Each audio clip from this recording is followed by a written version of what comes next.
Nagdesisyon na ang Filipino chess grandmaster na si Wesley So na umalis na sa koponan ng Pilipinas at mag-migrate sa Amerika para mapalawig ang kanyang karanasan at abilidad sa larangan ng chess.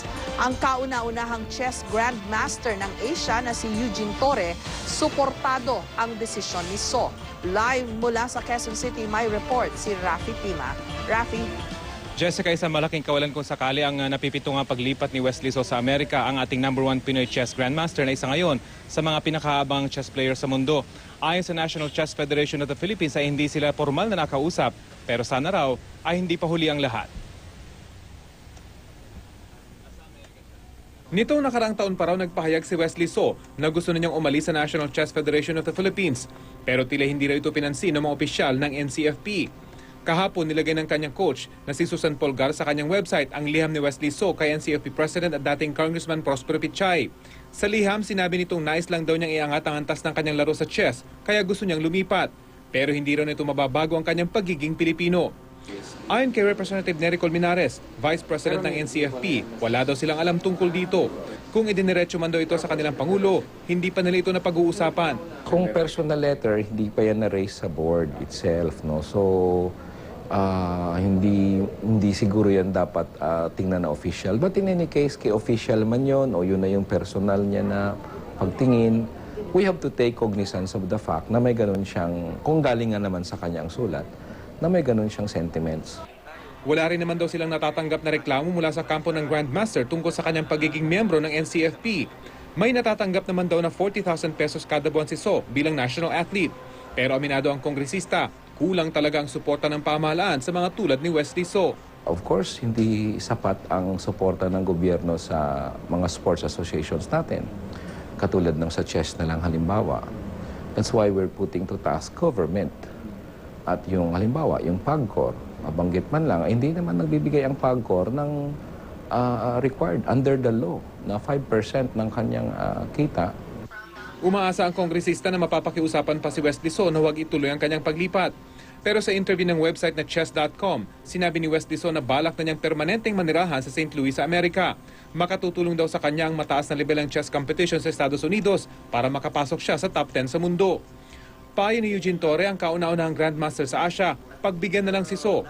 Wala rin naman daw magagawa ang Philippine Federation kung talagang nais ni So na palawigin ang kanyang galing sa chess. Yun nga actually ang proposal ni Wesley So na to represent the country for the last time sa World Chess Olympiad doon sa Norway this coming August.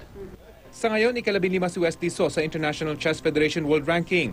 Bukod sa isa sa pinakabatang naging grandmaster sa edad na 14, isa rin siya sa pinakabata sa buong mundo na nakakuha ng ELO rating na mas mataas sa 2,600. Ayon naman sa NCFP, may iba pang Pinoy na sumusunod sa yapak ni So. Pinakaabangan dito ang 8 taong gulang na si Alec Hailnuri na tubong Negros. Siya ang pinakabatang chess player sa buong mundo na naging FIDE master sa edad na 7 taong gulang lamang.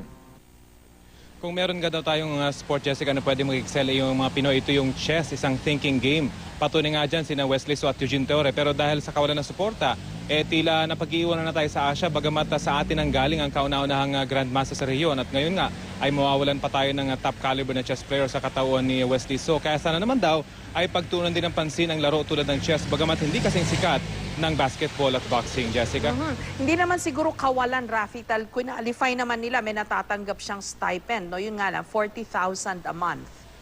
Yes, Jessica, at kulang na kulang daw yan sa training pa lamang. Kailangan niya ng world caliber na coaches at yun ay makukuha lamang niya either sa Europa o kaya sa Amerika at kulang yung 40,000 pesos para lang sa kanyang budget.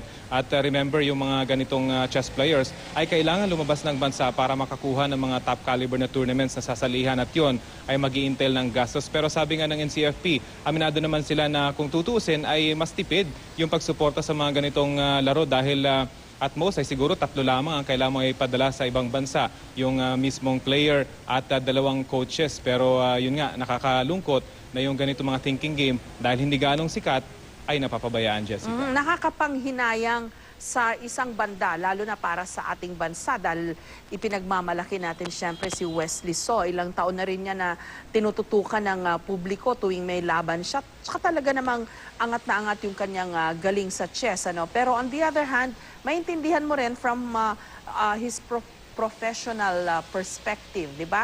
Kasi ang mga athlete naman, hindi pwedeng matulog yung kanilang galing eh. Kailangan pirmi silang naghahanap ng mas mahuhusay na makakatapat para gumagaling din sila. Kahit anong larangan, di ba? Basketball, boxing, chess, kailangan lagi silang nakikipaglaban, nakikipagkompetensya para mahasa yung kanilang talento. Yun nga daw exactly, Jessica, yung rason kung ba't siya lumipat sa Amerika dahil unang-una ay magkakaroon ng conflict yung mga kompetisyon niya dito sa Pilipinas kapag nagstay siya rito at yung calendar ng NCFP. Halimbawa na lamang ay hindi siya sumali sa Asian Indoor Games noong 2013 at instead ay sumali siya sa World University Games. Hindi ito kasama sa NCFP calendar at nanalo siya ng gold dito. Pero yung kanyang sama ng loob ay hindi ito na-recognize ng NCFP ayon kay Wesley So sa isang panayam ng chess.com. So isa yun sa kanyang mga gusto nang iwasan. Kaya't lumipat na siya or gusto na niyang lumipat sa ibang federation, Jessica. Okay, maraming salamat sa iyo, Rafi Tima.